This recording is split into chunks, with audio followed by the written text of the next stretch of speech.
Bem-vindos à nossa Sociedade Espírita, Luz, Paz e Caridade. Desejamos a todos, então, muita paz, muita harmonia, que tenhamos uma tarde, uma exposição bem agradável, com bastante ensinamentos e principalmente que possamos exercitá-los na nossa vida. Antes da prece inicial, eu gostaria de dar alguns avisos, que ainda temos ali um minutinho até as 16 horas. Estamos no mês de setembro, o mês que é mundialmente conhecido pelo mês da valorização da vida. Então, que possamos nos lembrar disso, qualquer que seja a nossa aflição, qualquer que seja o nosso problema, que possamos nos lembrar de que não estamos sós, de que Deus está presente nas nossas vidas, de que podemos contar também com o nosso anjo de guarda, com os nossos benfeitores e que possamos auxiliar a todos aqueles irmãos que pensam em acabar com sua vida através do suicídio, que isso é uma ilusão. Afinal de contas, somos espíritos imortais. Então, o movimento para este mês é essa lembrança aí da valorização da vida. Hoje é quinta-feira, nós temos nesta casa o Evangelho no Lar, que ocorre de forma virtual, às 21 horas.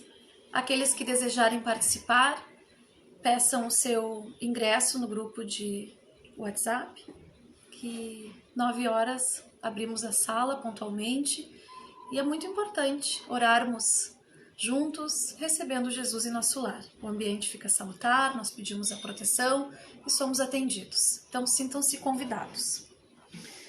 Vamos então à nossa prece inicial, agradecendo a Jesus por esta oportunidade de estarmos aqui reunidos, buscando o esclarecimento, o acolhimento, o consolo e o bom ânimo, para que possamos seguir a nossa vida com alegria, com fé e esperança.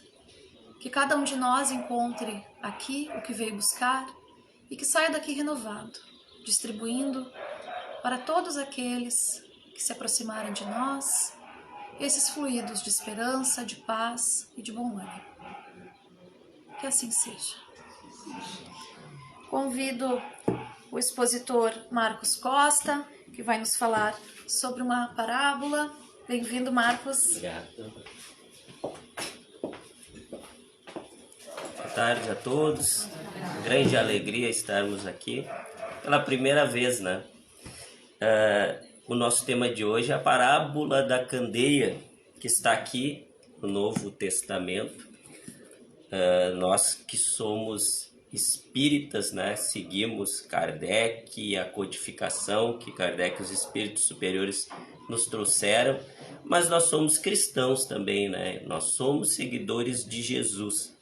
E eu sempre gosto de buscar na fonte, que é o Novo Testamento, onde está ali os ensinamentos de Jesus. Apesar de se passar já 2000 anos que Jesus esteve entre nós, Jesus é uma figura extraordinária, que transcende, né, a tudo que a gente possa imaginar no aspecto das qualidades, né? Jesus pregou, né, ensinou, vivenciou num mundo muito diferente do que é o dos nossos dias de hoje, né? Se a gente pensar que se passaram 2000 anos, o mundo mudou muito, né? Em tecnologia, em ciência, em organização social, política. Olha, é um planeta, né, muito diferente, mas o que nos aflige, né, continuam sendo os mesmos problemas, né? Evoluímos muito em ciência, evoluímos sim em moralidade, né?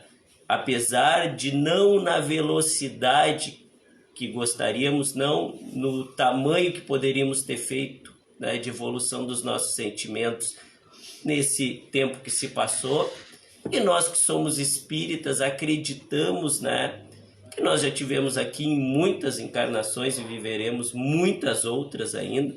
Provavelmente estivemos no tempo do Cristo, né? Nós somos diferentes, né, do que éramos naquele tempo, né? Hoje a gente tem um entendimento mais completo das coisas.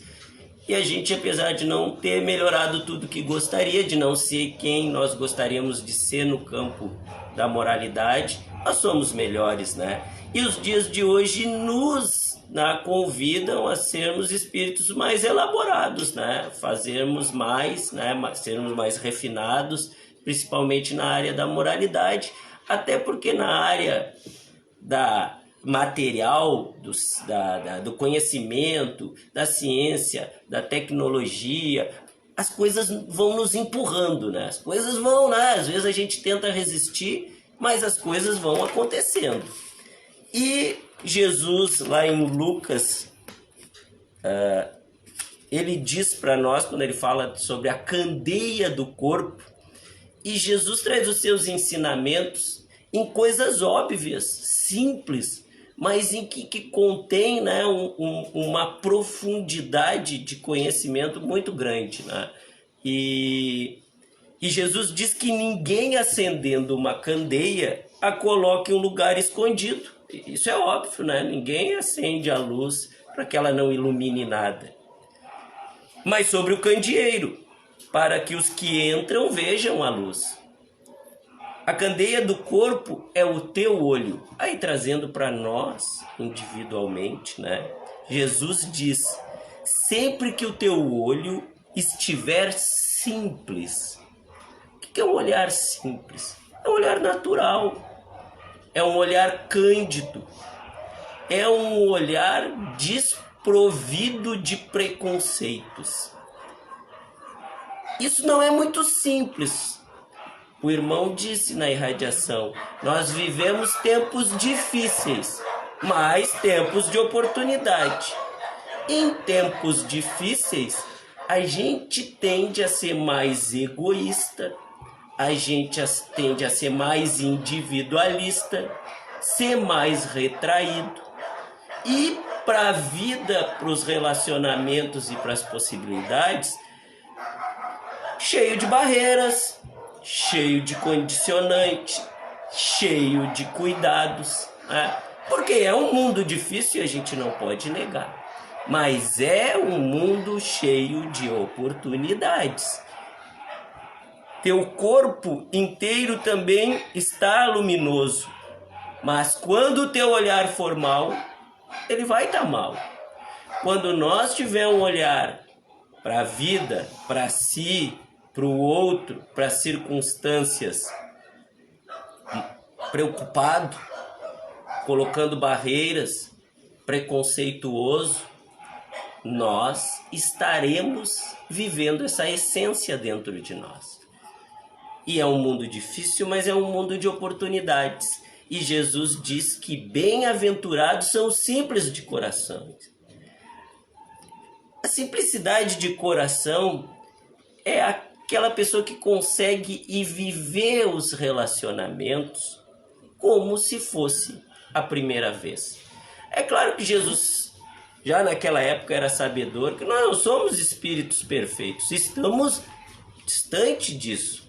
Nós somos, né, aprendizes, espíritos imperfeitos, nós não somos, até vendo as plantas ali, provavelmente da futura sociedade, né, nós não somos aquela obra pronta, né, linda, bonita, grande, bem iluminada, confortável. Nós não somos uma obra pronta, nós estamos em construção. Quem nunca viveu uma obra, né, sabe tudo, né, dificuldade de se reformar as coisas, de sair de uma coisa arcaica, ultrapassada e simples para uma coisa complexa, elaborada, confortável. Não é fácil, isso precisa ser construído, né? Passo a passo, tijolo a tijolo. E nós que somos espíritos imperfeitos, nós não somos imperfeitos sozinhos, né? Esse mundo é composto de espíritos imperfeitos, já desde os tempos do Cristo, e não é diferente hoje. Então nós vivemos num mundo em que a gente erra, os outros erram, né? E os nossos erros às vezes nos prejudicam, mas prejudicam os outros, os erros dos outros nos prejudicam, a gente se magoa, a gente sofre, e isso faz com que a gente comece a impor à vida, aos relacionamentos, às oportunidades, barreiras, né? E o nosso mundo também é um mundo, né, por questões culturais, por questões de mídia, de educação daqueles que têm o poder material, né, que criam estereótipos, né? Criam estereótipos. Então a gente, quando ao ver uma pessoa, nos deparar com uma situação, já há um estereótipo formado na nossa mente por tudo o que a gente vive, pelo ambiente que a gente é criado. E ser simples de coração é tentar ir para situações que, na maioria das vezes, mesmo com o véu do esquecimento que a encarnação nos traz, nada é por acaso nesse mundo. As relações não são ao acaso fortuitas. Tudo tem um porquê. Jesus inaugurou uma nova era. Quando ele veio, ele pegou um mundo composto de espíritos brutos, né, e propôs nos transformar em irmãos, em uma humanidade, em civilizados. E os espíritos dizem na codificação para Kardec, apesar de nós nos vangloriar de sermos civilizados, ainda mais comparando com os tempos do Cristo, a gente diz, naquele tempo eles não eram civilizados, eles faziam aquelas barbaridades, fizeram o que fizeram com Cristo, porque eles não eram civilizados. Nós hoje em dia somos. Os espíritos superiores dizem que não, que nós somos parcialmente civilizados. Nós vamos ser civilizados quando os nossos vícios e as nossas paixões foram dominadas por nós. Quem aqui já não teve ou não tem um vício? Quem aqui não tem as suas paixões? Quem aqui não perde a razão por coisas que não deveria perder? Então, esse processo faz com que muitas vezes a gente não consiga ser puro, ser simples no olhar, né? Só que quando a gente vai viver os relacionamentos com essa simplicidade, quem já casou, né, já teve um relacionamento, quando encontrou seu companheiro, sua companheira, nem enxergava os seus defeitos. Por quê? Porque jogava ali, né, toda a carga positiva, todas as suas boas expectativas, e era tão forte essa vontade que nem olhava para os defeitos que estavam ali. Eles não surgiram depois, mas com o passar do tempo, né, os atritos nas relações os defeitos que uns têm com os outros, vão tornando o olhar diferenciado. Infelizmente, nós vamos colocando barreiras. E quando Jesus diz que a simplicidade de coração faz com que a gente ilumine o nosso espírito, e ao iluminar o nosso espírito, ilumina o nosso olhar e coloca a gente numa disposição positiva para ter relações saudáveis consigo, com o mundo e com os outros, é porque a gente vai muitas vezes estar de frente com um algoz ou com uma vítima do passado, e se eu tiver a plena consciência que estou nessa circunstância, eu não consigo agir com naturalidade diante dessa pessoa. E para construir pontes é necessário agir com naturalidade. Nós vivemos uma sociedade de autodepreciação e de depreciação do outro. E por isso, num mês como esse, né, o Setembro Amarelo, de valorização da vida, a gente precisa fazer uma reflexão. Por que 14 mil brasileiros, no último ano, decidiram sair de livre e espontânea vontade da vida? Podiam estar entre nós. Por que no nosso planeta, a cada 40 segundos, alguém se suicida? Por quê? Se a vida é algo que nem mesmo nós podemos dispor da nossa própria vida, os espíritos superiores dizem isso, que só Deus pode dispor da vida. Por que a cada 40 segundos, desde que nós estamos aqui, uma dúzia de pessoas desistiu da vida? Porque nós vivemos uma sociedade depreciativa. 90% das pessoas que se suicidam viveram quadros depressivos. A depressão é uma doença, é um problema de saúde pública, tem tratamento e ela inicia num processo de depreciação. Tem os obsessores, claro, mas tem que se dar a porta para que a obsessão se estabeleça, né? E quando a gente se autodeprecia, quando o outro nos deprecia, quando a gente olha para si e olha para o outro com um olhar crítico, com um olhar preconceituoso, com um olhar agressivo, com um olhar competitivo, de alguma forma, e os espíritos superiores dizem isso para Kardec, né? Que atenta contra que deverá ser julgado todo aquele que matar, mas todo aquele que lançar qualquer tipo de violência física ou psicológica sobre o outro. Porque sempre que a gente está impondo ao outro alguma espécie de violência, de alguma forma nós estamos cerceando a vida daquela pessoa. Nós estamos tirando a naturalidade com que aquela pessoa poderia viver o seu momento, o seu presente. E é muito importante que a gente faça essa reflexão, porque nós somos uma sociedade muito agressiva. A violência, a competição, a individualidade leva para que, ao invés da gente, né, ter um olhar natural, um olhar cândido, um olhar, não é um olhar, digamos assim, inocente. Vejam que muitas vezes a gente entra em problemas graves por ter um olhar inocente sobre as coisas. Jesus diz um olhar natural. Quem olha naturalmente não enxerga no outro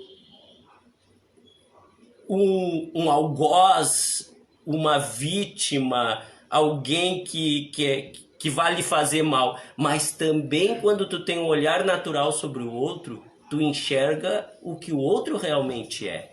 Tu muitas vezes consegue enxergar a má intenção que há por detrás daquela pessoa. Porque quantas vezes a gente não diz, mas eu não, como é que eu caí no golpe daquele sujeito, mas o sujeito falava tão bem, se vestia tão bem, era tão educado, chegou num carrão. Pois é, faltou olhar natural. Pô, mas eu comprei aquele produto, no final das contas não era nada do que dizia na propaganda. Olhou se realmente aquilo lhe era necessário? Tu olhou com atenção ou comprou só pela imagem, só pelo discurso, só pela propaganda? E para nos ajudar nessas questões, né, Jesus, porque essa parábola da candeia aparece nos evangelhos em 4 oportunidades. Numa delas, já em Mateus, ele nos fala, Jesus nos faz 3 proibições. Jesus não proibia nada, né? Jesus dava 3 conselhos para que a gente possa ter na vida um olhar natural, para que a gente possa, né, fazer com que a luz que há dentro de nós nos guie e de alguma forma ajude os que estão ao nosso redor, para que a gente não se torne num grande apagão, né? Não se torne num espírito que não é capaz nem de se conduzir e nem de auxiliar o próximo. Primeira coisa, ele diz, não entesoureis para vós tesouros sobre a terra, onde a traça e a corrosão consomem. O que Jesus diz? Olha, não vive para a matéria. Não vive para a matéria. Porque ninguém pode atender simultaneamente a 2 deuses. Ninguém pode atender a Deus e a Mamon. Jesus não está dizendo para que a gente seja negligente com as questões materiais. Até porque nós não podemos esquecer, nós somos espíritos encarnados, nós somos espíritos, mas nós somos matéria também. As questões materiais precisam ser tratadas com o devido respeito, a matéria é um instrumento para a nossa evolução, para o nosso crescimento, mas caixão não tem gaveta. E o ditado popular, ele, na maioria das vezes, ele é muito assertivo. Nós não levaremos nada do que a gente angaria aqui nesse mundo. E por que isso é importante? Então eu vou largar de mão as questões materiais. Não é isso. Mas para tudo há uma medida. E nós temos que lembrar, enquanto espíritas, que a nossa essência é espiritual. Nós somos espíritos. E quando nós retornarmos à pátria espiritual, nós estaremos no nosso habitat natural. E nós viveremos por toda a eternidade. Em algum momento nós não precisaremos mais da matéria para evoluir. Então a matéria é uma companheira provisória. Um provisório que nos parece permanente, mas não desanime, não vai ser sempre assim. É provisório. É por um tempo, é até um determinado momento da nossa caminhada. Depois vai ser diferente.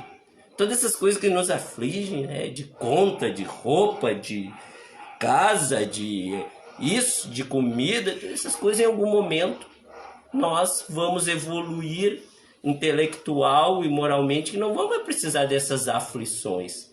Mas nós precisamos construir essa evolução. E nós precisamos construir como espíritos. Então, Jesus diz, olha, não coloca como baliza para viver a tua vida as questões materiais.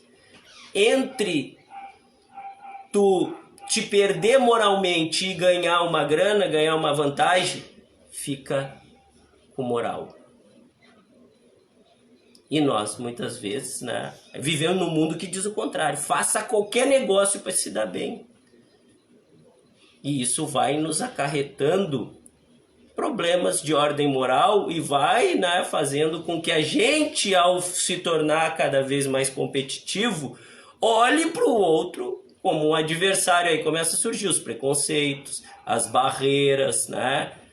Os estereótipos, e o outro começa a nos enxergar assim como um predador, né? Sempre que a gente se coloca nessa condição de dar à matéria o protagonismo da vida, nós vamos nos colocar numa vida de competição, e Jesus inaugurou um processo que vai nos tirar da barbárie e vai nos colocar na civilização. E quando isso acontecer, Jesus diz que nós vamos olhar para cada um nesse planeta e vamos enxergar nele um irmão.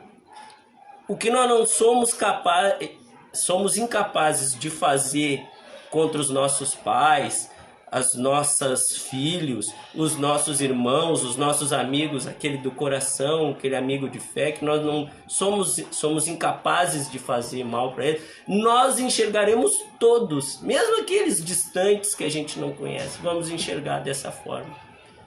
Então vejam que esse é o primeiro conselho.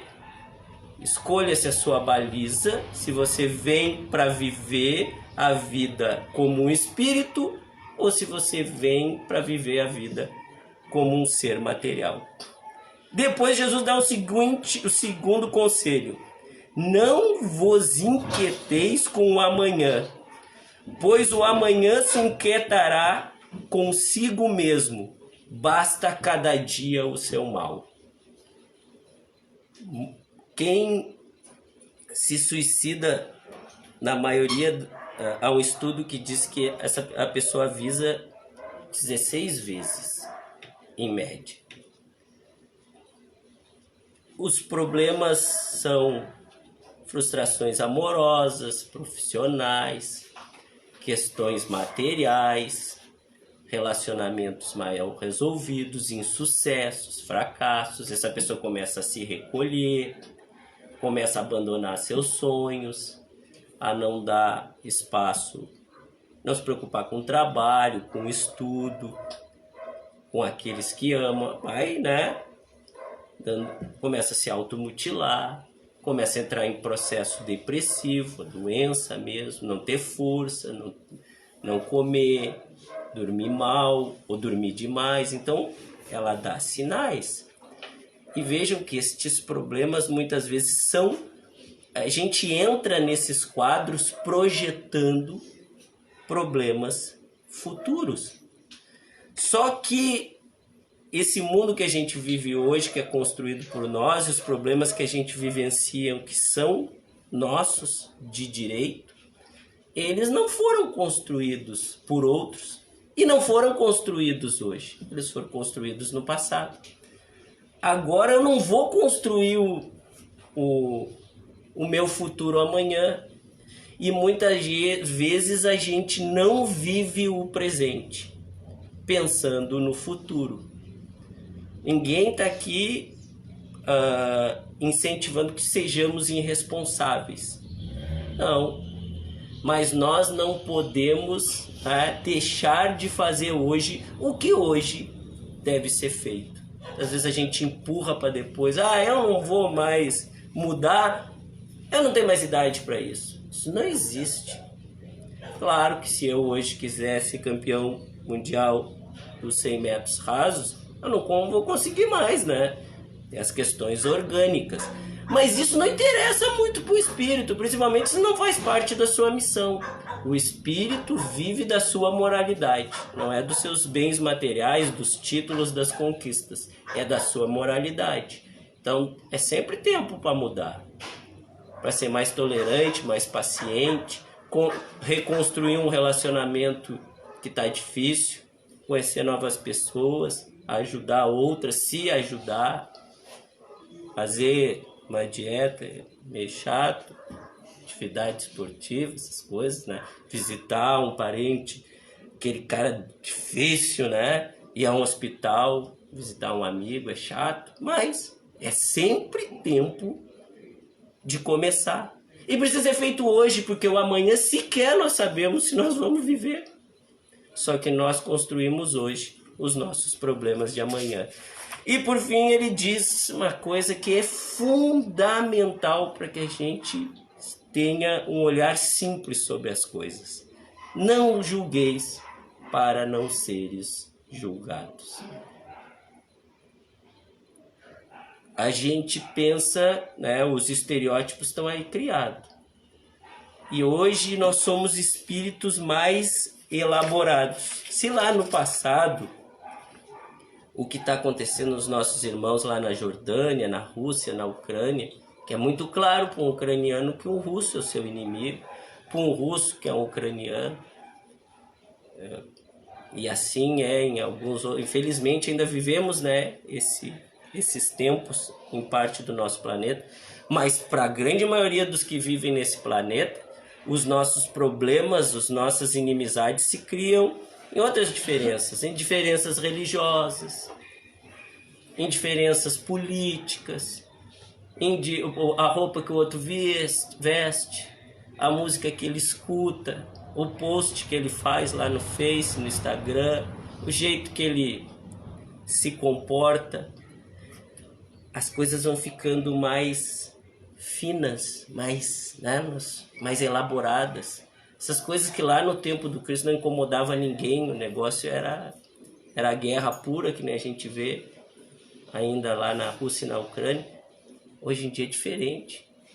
Essas coisas não incomodavam ninguém, a altura do som que o outro ouvia, a roupa que a outra vestia, o jeito que o outro falava, em quem ele votava, nem se votava naquele tempo. Então, isso, hoje em dia, que nem diz a gurizada, é o causador da maioria das tretas entre as pessoas. O que causa, né, os atritos dentro de casa, principalmente, né, a diferença de viver a vida, de enxergar a vida, de se posicionar dentro dela. É o não julgueis para não seres julgados. Nós estamos constantemente julgando o outro.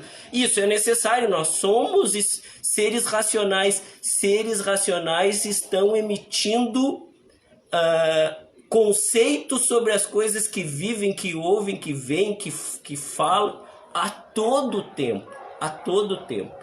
Isso vai nos acompanhar. Agora, nós geralmente queremos que o outro faça o que a gente faz. Entenda como a gente entende. Vive como a gente vive. E aí acaba, né, emitindo julgamentos e tomando posições e ações que acabam por tirar essa visão natural das coisas. E muitas vezes a gente não enxerga que ao nosso lado alguém já está avisando, lá sei eu, pela 13ª, pela 14ª vez, que vai sair dessa vida por livre e espontânea vontade.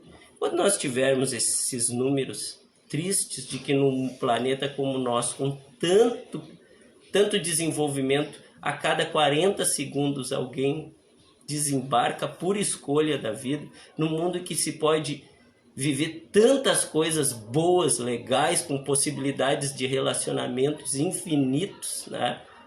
Uma evolução extraordinária a gente pode ter em dias de hoje. Provavelmente nossos espíritos nunca viveram um momento de tanta liberdade de escolha, de viver a vida.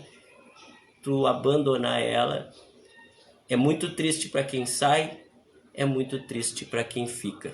E por fim Jesus disse, e é importante para nós, que de alguma forma nos entendemos discípulos de Jesus, porque discípulo de Jesus não é só o Papa, o padre, o presbítero, o presidente da casa espírita, o médium, o palestrante, o Divaldo, o Haroldo, não.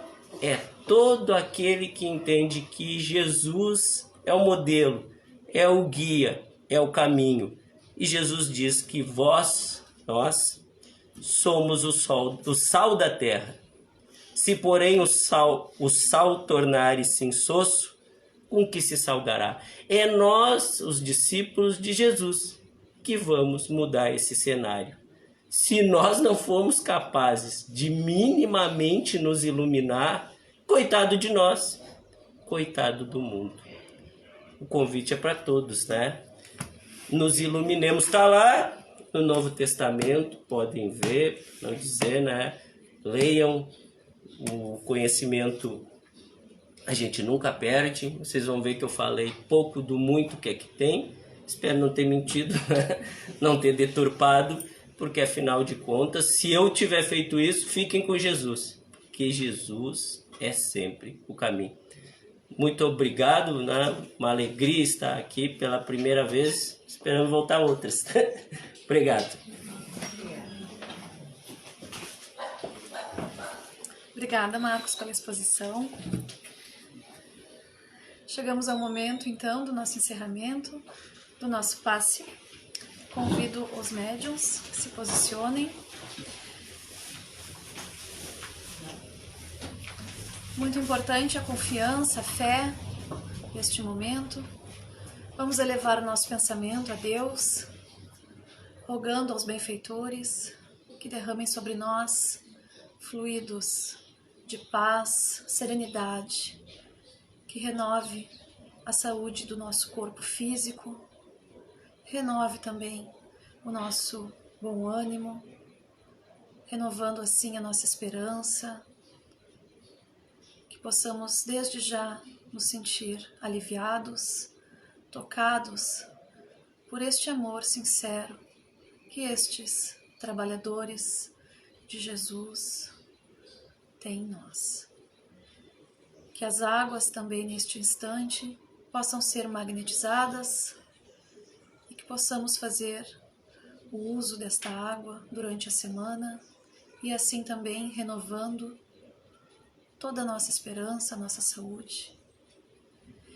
E confiantes, Pai, que estamos renovados, encerramos a atividade desta tarde. Que assim seja.